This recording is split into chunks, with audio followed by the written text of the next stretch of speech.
ಮಧ್ಯೆ ಶುರು ನಿಫಾ ಆತಂಕ. ನಿಫಾ ವೈರಸ್ಗೆ ಬೆಂಗಳೂರಿನಲ್ಲಿ ಯುವಕ ಬಲಿಯಾಗಿದ್ದಾನೆ. ನಿಫಾಗೆ ಬೆಂಗಳೂರಿನಲ್ಲಿ ಕೇರಳ ಮೂಲದ ಯುವಕ ಸಾವನ್ನಪ್ಪಿದ್ದು.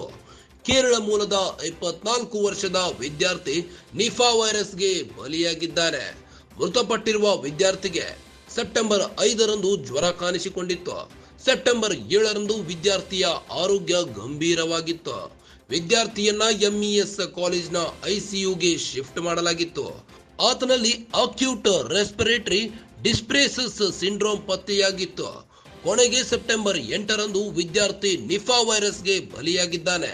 ಕೇರಳ ವಿದ್ಯಾರ್ಥಿ ಸಾವಿನ ಬೆನ್ನಲ್ಲೇ ರಾಜ್ಯದಲ್ಲಿ ಹೈ ಅಲರ್ಟ್ ಘೋಷಿಸಲಾಗಿದ್ದು, ಮೃತ ವಿದ್ಯಾರ್ಥಿಯ ಚೈನ್ ಲಿಂಕ್ ಪತ್ತೆ ಹಚ್ಚಲಾಗುತ್ತಿದೆ. ಮೃತ ವಿದ್ಯಾರ್ಥಿ ಸಂಪರ್ಕಕ್ಕೆ 70 ಪ್ರೈಮರಿ ಕಾಂಟ್ಯಾಕ್ಟ್. ಸಂಪರ್ಕದಲ್ಲಿದ್ದ ಅಷ್ಟು ಜನರು ಕೇರಳ ಮೂಲದವರು.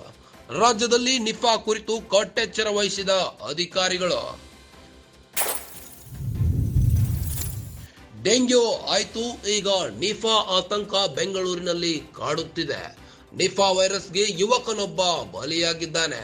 ನಿಫಾಗೆ ಬೆಂಗಳೂರಿನಲ್ಲಿ ಕೇರಳ ಮೂಲದ ಯುವಕನೊಬ್ಬ ಸಾವನ್ನಪ್ಪಿದ್ದು, ಕೇರಳ ಮೂಲದ 24 ವರ್ಷದ ವಿದ್ಯಾರ್ಥಿ ನಿಫಾ ವೈರಸ್ಗೆ ಬಲಿಯಾಗಿದ್ದಾನೆ.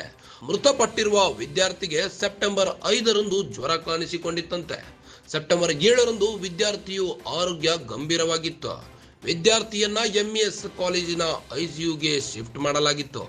ಆತನಲ್ಲಿ ಅಕ್ಯೂಟ್ ರೆಸ್ಪಿರೇಟರಿ ಡಿಸ್ಟ್ರೆಸ್ ಸಿಂಡ್ರೋಮ್ ಪತ್ತೆಯಾಗಿತ್ತು. ಕೊನೆಗೆ ಸೆಪ್ಟೆಂಬರ್ 8ರಂದು ವಿದ್ಯಾರ್ಥಿ ನಿಫಾ ವೈರಸ್ಗೆ ಬಲಿಯಾಗಿದ್ದಾನೆ ಎಂದು ತಿಳಿದು ಬಂದಿದೆ. ಕೇರಳ ವಿದ್ಯಾರ್ಥಿ ಸಾವಿನ ಬೆನ್ನಲ್ಲೇ ರಾಜ್ಯದಲ್ಲೀಗ ಅಧಿಕಾರಿಗಳು ಹೈ ಅಲರ್ಟ್ ಘೋಷಿಸಿದ್ದು, ಮೃತ ವಿದ್ಯಾರ್ಥಿಯ ಚೈನ್ ಲಿಂಕ್ ಪತ್ತೆ ಹಚ್ಚಲಾಗುತ್ತಿದೆ.